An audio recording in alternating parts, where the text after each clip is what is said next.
Hello, boxing fans around the world. Thank you for joining us once again for another episode of Talking Fight, where we feature Christian from the Friday night panel, who's going to tell us about what he's learned about boxing and the Olympics coming up this July in Tokyo. What have you learned, Christian? Well, Graham, we start today with some sad news, unfortunately. Boxing Federation of India's executive director, R.K. Sacheti, has died on Tuesday morning after battling COVID-19, and he was just 56 years of age. The long-serving administrator was fighting the infection at a hospital in New Delhi for the past few days and was on ventilator support. The Boxing Federation of India has said in a statement, "Is with a deep sense of sorrow and grief, we inform you that Mr. R.K. Sacheti, the Executive Director of the Boxing Federation of India, has left for the heavenly abode this morning, creating a huge void in the sports world. He has been a member of the IOC Olympic Task Force and a naval administrator with an unparalleled contribution to the flag of India sports." It added that India's Olympic Association Secretary General Rajiv Mehta said in a statement, "I'm deeply saddened to hear about the sudden demise of India's Olympic Association Associate Joint Secretary, Boxing Federation Executive Director, and dear friend, Shri Raj Kumar Sacheti." Sacheti first became Boxing Federation of India's executive director in 2016 and retained that position after incumbent President Ajay Singh was re-elected in the federation elections held just earlier this year. Mehta continued, "His contribution to the Olympics and the Commonwealth movement in India will be fondly remembered." Last year, Sacheti was invited by the International Olympic Committee's experts group to advise on formulation of rules for Olympic qualifiers. Reactions have been pouring from around the boxing fraternity as various athletes and officials have mourned the loss, including tweets from just about every member of India's Olympic team. So yet another blow for India's Olympic side when it comes to boxing here.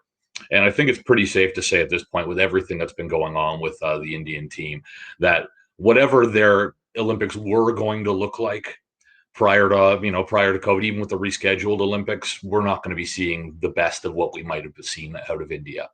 And I think it's going to be 2024 before we see it in Paris, before we start seeing India come back as a bit of a powerhouse here. But as always, thoughts and prayers for the Sacheti family, and all our the best luck to Team India, and hopefully that they're able to move on through this like everything else that they're going through, Graham. I hope that's not the only news you have. That's pretty sad. No, that is sad. Unfortunately, it's not great news, but on the hometown front, Graham, one of our locals, Mississauga boxer John Michael Bianco, is considering making the jump from the amateurs to pros if his Olympic dreams are dashed due to COVID-19. So after winning, a number of events in actually one large tournament back in 2019, Bianco joined Canada's national boxing team and began working towards competing at the Olympics. Now, Bianco was set to compete at the qualifying tournament in Argentina back in March of 2020. But as we know, that was canceled when everything was put on hold due to the pandemic. Training through the pandemic has been difficult for Bianco, as his gym, along with everybody else's here in the city, was forced to close.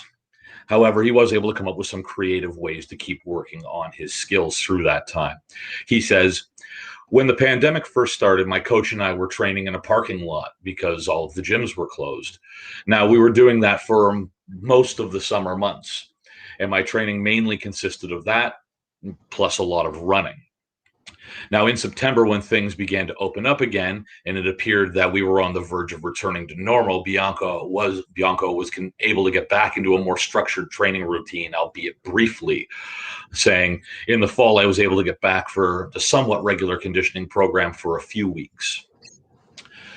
However, a second wave of the virus meant that gyms were once again forced to close. Now, we know this here in the city. Some athletes, including Bianco, were able to get their hands on special permission to continue training, but they still needed a facility to allow them to do so.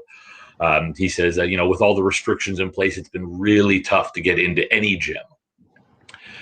So back in February, Bianco went to Montreal along with the other members of the national team for a training camp that was intended to help prepare for the Olympic qualifiers, the now canceled qualifiers. However, just 4 days into the 2-week camp, one of the athletes did test positive for COVID-19, and everything was shut down and everyone was sent home. Now, despite this, Bianco continued training and preparing for the tournament, which was, as we know, scheduled for May in Argentina. I guess now this month in Argentina. In late April, again, as we all know at this point, it was announced that this qualifier was off. Now, as opposed to the first time, though, which offered a hope for a future event, this time, nothing. As we know, there's nothing to replace this event. And Bianco says, it really sucked because it's an entire year spent training for this moment that doesn't even end up happening. It takes time away from other things, family, friends, other jobs. I've had to put my career on the back burner. I've been off work since December in order to focus on training full time for the qualifier. So to hear the news that for a second time it was canceled was devastating. However, while most qualifying events have been canceled, the International Olympic Committee still intends to have the games this summer, as we know. And that's without qualifying events. Another metric is going to have to be used to determine who gets to compete for those berths. Now, for boxing, this is going to be points-based, as we know. The ranking system is largely going to be dependent on international tournaments. This is not great news for Bianco, as he joined the national team a bit late and was unable to attend many international competitions over the last couple of years.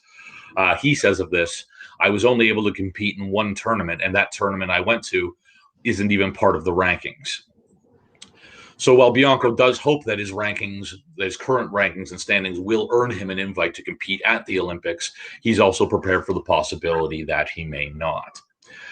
Stating, I'm still kind of weighing my options and waiting to find out about the Olympics. But once that's finalized, if I'm not going, I'll have to start looking into the pro world and figure out who it is that I want to work with.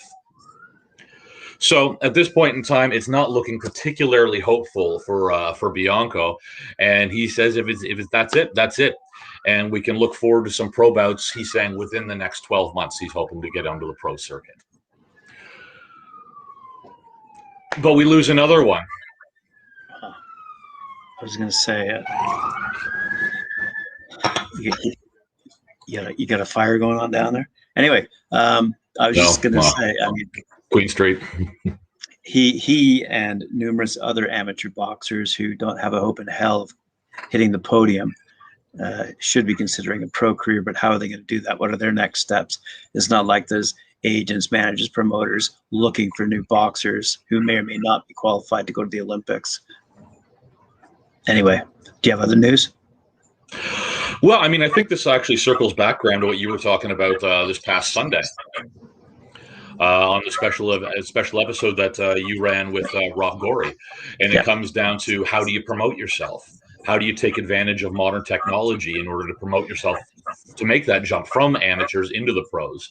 Because a lot of the reason why we see these guys holding on as long as they do in order to hope to get an Olympic berth or to hope to get into, the Commonwealth Games or a larger event where they're going to get more recognition, where they're going to see themselves on camera more. And these promoters, these recruiters are going to get a chance to see them. And the reason we don't see that is because a lot of these guys would love to go pro. The money's in going pro. There's little to no money, as we've explored in the past, on the amateur side of things. But without the promotion, without money behind you, without the right infrastructure behind you, it's next to impossible to go pro and to actually make any money at it. I mean, Rob put out a great statistic on Sunday saying, what was the percentage of boxers making over $2 million a year? 0.001 or something. Exactly. Exactly. And then, if you get rid of the guys even making $1 million, it's, 90% of the boxers are taking home 10% of the money in the pro game. So it's all about how do you promote yourself. And that's where these large international tournaments come into play. So it's heartbreaking for these guys. Bianco is a great fighter, and he's in a position where he probably could go pro and do very well as a pro. But is he going to get the fights that he needs in order to actually progress as a professional fighter and to actually make some money and make a career out of being a pro? Comes down to his promoters and his team being able to get him the right fights, which are going to get him the right pay-per-views, which are going to, yada, yada, yada. It goes down the line. You know how this works. So Is he going to go pro if he doesn't make it? Absolutely. Is he going to have an easier time going pro if he goes to the Olympics and podiums at the Olympics? Absolutely. Right. So how do we take advantage? I hear there's a website where boxers can upload their information. Yeah, absolutely. Anyone out there boxing in the sport of boxing, just go to talkinfight.com and upload your profile. But it's interesting and the difference fight footage. Yes, and now you can upload fight footage, your own, whether it's your uncle sitting there with his iPhone, go ahead. What the heck happened to your screen? Anyway, I was just my light. Sorry. I was just going to say the difference between the amateurs and the pros in making that decision is this, in my humble opinion. At the amateur level, you don't really choose. There's no matchmaker sitting there choosing who you're going to fight. You know, you're going to a tournament and you're squaring off against the best of the best from other countries, okay, in your weight class, okay? Theoretically, unless it's Rio. But in the pro world, as we now know, there are such things as journeymen and or tomato cans who basically pad your statistics to enable you to become that 10-0 fighter and to be then taken seriously by those in the industry. And there, I think, is the major difference between, hey, I'm an amateur, I may or may not go to the Olympics, I may or may not succeed, because I don't really know who I'm going to be fighting. I might lose, okay? Versus going pro, and you can't fight every month. So you're only going to have, what, 3 or 4 fights? I mean, back in the old days, it was a lot different. But due to parameters now, mainly health concerns, you've got 3 or 4 fights a year. So it's going to take him 2 or 3 years to get that 10-0 record he so desires in order to become that series contender, even if by then he's making money, which I doubt. Okay. Well, this is how do you become, how do you not become that guy who's just padding out somebody else's statistics? It's like, yeah, you're a pro fighter, but you're just, to your point, just padding out somebody else's statistics if you don't have the right team behind you. Right. And I think, this is the balance between, say, the programs we have available in Canada and England versus those that are available in other developing nations, which may or may not match our level of expectation in terms of professionalism. So are we able to... It's not even just the professional, it's money. It always comes back to money. It's a matter of we can afford to send our elite teams around the world to different tournaments. That's what I'm saying. So there's a level of professional administration that we have as a backbone that supports these amateur athletes. It's a whole different kettle of fish when you get into those professionals in the professional sport who are in it for the money. So they only want to sign those fighters who they've already seen go through that rank, attain that level of 10-0, 12-0, of which 9 were knockouts. I mean, do we ever look, other than Mike, at knuckle up, looking at who the heck they're fighting and how they got that 10-0 record? Realistically, I'm telling you, good for him. If he turns pro, good for him. But good luck to him, is what I'm saying. And Big T makes a point, and I think we mentioned it earlier. Commonwealth Games would fall under the same category as one of these major international tournaments. Things like the Commonwealth Games, things like the Pan American Games, Southeast Asian Games, any of the major AIBA tournaments, world tournaments, things of that nature. But these are where these guys get their start before they go pro. And if you can medal a whole bunch of times at these international tournaments, that's going to go a lot farther to getting you these pro fights when you do make that transition. Or should I say professional fights of consequence, where you're not going, sorry, you fought who? Who was that? Right.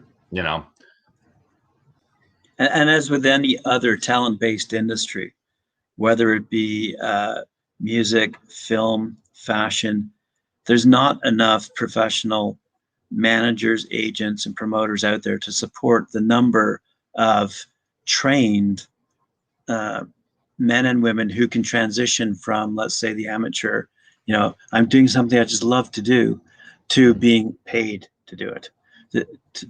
Because again, I'm addressing comments made by Big T. I mean, it's easy to say, get a manager, get an agent, but these guys are ruthless when it comes to their decision-making process as to who they're going to represent, who they're going to spend their very valuable time on. As we all know, in the talent-based industries, it's a pyramid-based structure. We pointed it out on Sunday. You've pointed it out again today. It's not going to be easy for this young man to jump from, oh, I'm just going to turn pro. Well, good luck to you, sir. Yeah, again, he might win his next 10 fights, but they might be, there might be no money in those fights whatsoever, or Right. very little. The purses, This is what I'm saying. So big decision. Big decision.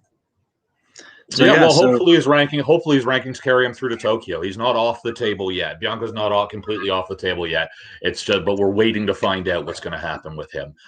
We haven't seen the entire card for North America, what that's going to look like as of yet, but we will let you know as soon as we have a finalized team for here, as well as, obviously our friends in Great Britain, the Americans, the rest of them. Once we have some finalized national teams, we'll be taking a closer look at who's going to be actually attending this tournament. A super good example would be the Nigerians. We here at Talkin Fight get contacted by Nigerian boxers all the time, and they're telling us how great they are. But they don't have the same level of communication between the administrators in Nigeria and the administrators in other countries to set up those big bouts that they're entitled to.